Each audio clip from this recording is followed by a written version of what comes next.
ಪರೋಪಕಾರಾಯ ಫಲಂತಿ ವೃಕ್ಷಾಃ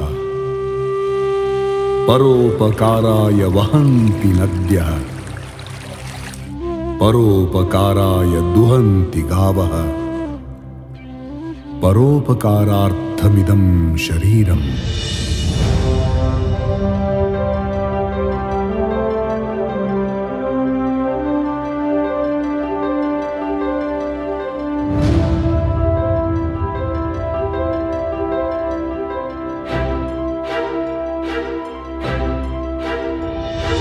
ಮನಕ್ಕೆ ಸ್ಫೂರ್ತಿ ನೀಡುತ್ತಾಯೆ ಸೇವೆಯೆಡೆಗೆ ನಡೆಯಲು, ಸ್ವಾರ್ಥರಹಿತ ಬದುಕಿನತ್ತ ನಮ್ಮ ಚಿತ್ತ ತಲುಪಲು. ಮನಕ್ಕೆ ಸ್ಫೂರ್ತಿ ನೀಡುತ್ತಾಯೆ ಸೇವೆಯೆಡೆಗೆ ನಡೆಯಲು, ಸ್ವಾರ್ಥರಹಿತ ಬದುಕಿನತ್ತ ನಮ್ಮ ಚಿತ್ತ ತಲುಪಲು. ಹೊಸತು ನೋಟ, ಹೊಸತು ಭಾವ, ತನು ಮನದಲ್ಲಿ ಹೊಸತನ. ಭಾರತಾಂಬೆ ನಿನ್ನ ಸೇವೆಗೆಂದು ಮುಡಿಪು ನಮ್ಮ ಜೀವನ. ಭಾರತಾಂಬೆ ನಿನ್ನ ಸೇವೆಗೆಂದು ಮುಡಿಪು ನಮ್ಮ ಜೀವನ.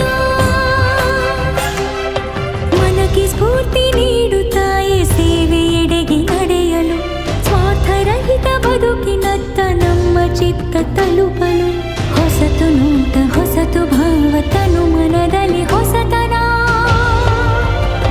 ಭಾರತಾಂಬೆ ನಿನ್ನ ಸೇವೆಗೆಂದು ಮುಡಿಪು ನಮ್ಮ ಜೀವನ.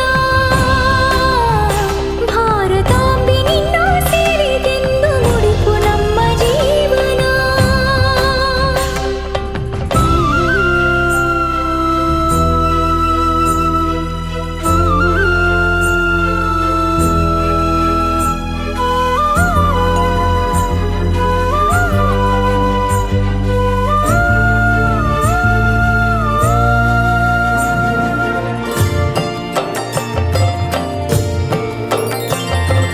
ಮೈ ಮನದಲ್ಲಿ ಯೋಗದು ಸಿರು ನಿರತ ಬೆರೆಯಲಿ, ಕರುಣೆ ಜ್ಯೋತಿಯಾರದಂತೆ ಉರಿದು ಬೆಳಗಲಿ.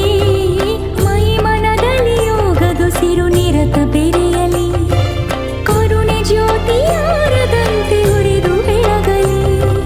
ನಮ್ಮ ಓದು, ನಮ್ಮ ಅರಿವು, ನಮ್ಮ ಓದು, ನಮ್ಮ ಅರಿವು ನಿತ್ಯ ನೂತನ. ನಮ್ಮ ಭೂಮಿ ಶ್ರೇಷ್ಠವೆಂಬ ಭಾವಚೇತನ. ಸಂಸ್ಕಾರದ ನೆರಳಿನಲ್ಲಿ ಸಂಸ್ಕೃತಿಯದು ಅರಳಲಿ. ಸ್ವಾಭಿಮಾನ ದೇಶಭಕ್ತಿ ನಮ್ಮ ಎದೆ ಎದೆಯಲ್ಲಿ ಮೊಳಗಲಿ. ಸ್ವಾಭಿಮಾನ ದೇಶಭಕ್ತಿ ನಮ್ಮ ಎದೆ ಎದೆಯಲ್ಲಿ ಮೊಳಗಲಿ.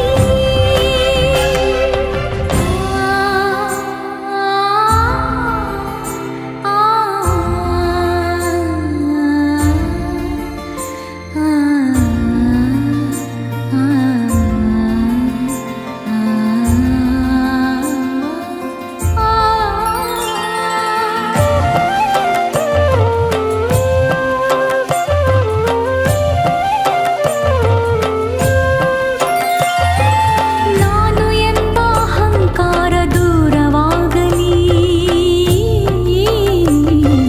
ನಾವು ಎಂಬ ಮಂತ್ರಘೋಷ ಚಿಮ್ಮಿ ಹೊಮ್ಮಲಿ. ನಾನು ಎಂಬ ಅಹಂಕಾರ ದೂರವಾಗಲಿ.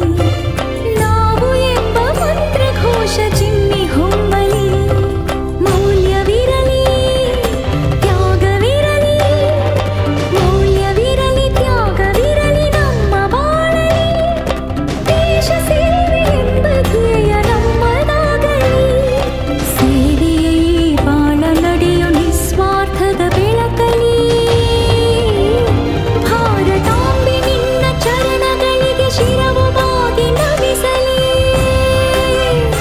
ಭಾರತಾಂಬೆ ನಿನ್ನ ಚರಣಗಳಿಗೆ ಶಿರವು ಬಾಗಿ ನಮಿಸಲಿ. ಮನಕ್ಕೆ ಸ್ಫೂರ್ತಿ ನೀಡುತ್ತಾಯೆ ಸೇವೆಯೆಡೆಗೆ ನಡೆಯಲು, ಸ್ವಾರ್ಥರಹಿತ ಬದುಕಿನತ್ತ ನಮ್ಮ ಚಿತ್ತ ತಲುಪಲು. ಹೊಸತು ನೋಟ, ಹೊಸತು ಭಾವ, ತನು ಮನದಲ್ಲಿ ಹೊಸತನ. ಭಾರತಾಂಬೆ ಸೇವೆಗೆಂದು ಮುಡಿಪು ನಮ್ಮ ಜೀವನ. ಮನಕ್ಕೆ ಆತ್ಮೀಯತೆ, ಬದ್ಧತೆ, ರಾಷ್ಟ್ರಭಕ್ತಿ ಹಾಗೂ ಸಮಗ್ರತೆ ಎನ್ನುವ ಮೌಲ್ಯಗಳ ಜೋಳಿಗೆಯನ್ನು ಹೊತ್ತು ಸ್ವಸ್ಥ ಸುಸ್ಥಿರ ಸಮಾಜ ನಿರ್ಮಾಣವೆಂಬ ಲಕ್ಷ್ಯದ ಸಾಕಾರಕ್ಕಾಗಿ ನಿತ್ಯ ನಿರಂತರ ಶ್ರಮಿಸುತ್ತಿರುವ ರಾಷ್ಟ್ರೋತ್ಥಾನ ಪರಿಷತ್ ತನ್ನ ಸೇವಾ ಸಂಭ್ರಮದ 60 ವಸಂತಗಳ ಒಂದು ಚಕ್ರವನ್ನು ಪೂರ್ಣಗೊಳಿಸಿದೆ. ಇದು ಮತ್ತೆ ಚಿಗುರೊಡೆಯುವ ಕಾಲ. ಏಕೆಂದರೆ ಸ್ವಸ್ಥ ಸುಸ್ಥಿರ ಸಮಾಜ ನಿರ್ಮಾಣ ಎನ್ನುವುದು ಒಂದು ಗುರಿಯಲ್ಲ, ಅದೊಂದು ನಿರಂತರ ಪ್ರಯಾಣ. ಆ ಪ್ರಯಾಣಕ್ಕೆ ಕೊನೆಯಿಲ್ಲ, ಹಾಗಾಗಿ ವಿಶ್ರಾಂತಿಯೂ ಇಲ್ಲ. ಹೊಸ ಉತ್ಸಾಹ, ಹೊಸ ಹುಮ್ಮಸ್ಸು ಮತ್ತು ಹೊಸ ಸವಾಲುಗಳೊಡನೆ ಸದಾ ಚಲಿಸುತ್ತಲೇ ಇರಬೇಕು. ಸ್ವಸ್ಥ ಸುಸ್ಥಿರ ಸಮಾಜ ನಿರ್ಮಾಣ ಕೇವಲ ರಾಷ್ಟ್ರೋತ್ಥಾನ ಪರಿಷತ್ತಿನಿಂದ ಮಾತ್ರ ಸಾಧ್ಯವಿಲ್ಲ. ಸಮಾಜದ ಪ್ರತಿಯೊಬ್ಬರ ಪಾಲ್ಗೊಳ್ಳುವಿಕೆಯೂ ಅದರಲ್ಲಿ ಇರಬೇಕು. ಪ್ರತಿಯೊಬ್ಬರೂ ನಿಸ್ವಾರ್ಥ ಸೇವಾ ಮನೋಭಾವದಿಂದ ರಾಷ್ಟ್ರ ಸೇವೆಗೆ ತಮ್ಮನ್ನು ತಾವು ಸಮರ್ಪಿಸಿಕೊಂಡಾಗ ಮಾತ್ರ ಎಲ್ಲರೂ ಹಂಬಲಿಸುವ ಆದರ್ಶ ಸಮಾಜ ನಿರ್ಮಾಣ ಸಾಧ್ಯ. ಬನ್ನಿ, ನಾವೆಲ್ಲರೂ ಹಾರ್ದಿಕ ಭಾವದಿಂದ ಸೇವಾ ಕೈಂಕರ್ಯದಲ್ಲಿ ತೊಡಗಿಸಿಕೊಳ್ಳೋಣ. ಸೇವಾ ಅವಕಾಶಕ್ಕಾಗಿ ಕಾಯ್ದೆ ನಾವೇ ಅವಕಾಶಗಳನ್ನು ಹುಡುಕಿಕೊಂಡು ಮುನ್ನಡೆಯೋಣ. ಸೇವೆ ಎಂಬುದು ನಮ್ಮ ಬದುಕಿನ ಭಾಗವಾಗಲಿ. ಸಮಾಜ ಸೇವೆಯಲ್ಲಿ ಸಕ್ರಿಯ ಸಹಭಾಗಿತ್ವ ನಮ್ಮ ಧ್ಯೇಯವಾಗಲಿ. ಸಮಾಜದ ಏಳಿಗೆಯಲ್ಲಿ ನನ್ನ ಪಾತ್ರವೇನು ಎಂದು ನಮ್ಮನ್ನು ನಾವೇ ಪ್ರಶ್ನಿಸಿಕೊಳ್ಳುತ್ತಾ ಅಳಿಲು ಸೇವೆಯ ಮೂಲಕವೇ ಬೆಟ್ಟದಂತಹ ಕಾರ್ಯಕ್ಕೆ ಮುನ್ನುಡಿ ಬರೆಯೋಣ. ನಮ್ಮ ಈ ಪುಟ್ಟ ಹೆಜ್ಜೆಗಳೇ ಭಾರತ ಪರಮ ವೈಭವದ ಮಹಾಪಥವಾಗಲಿ.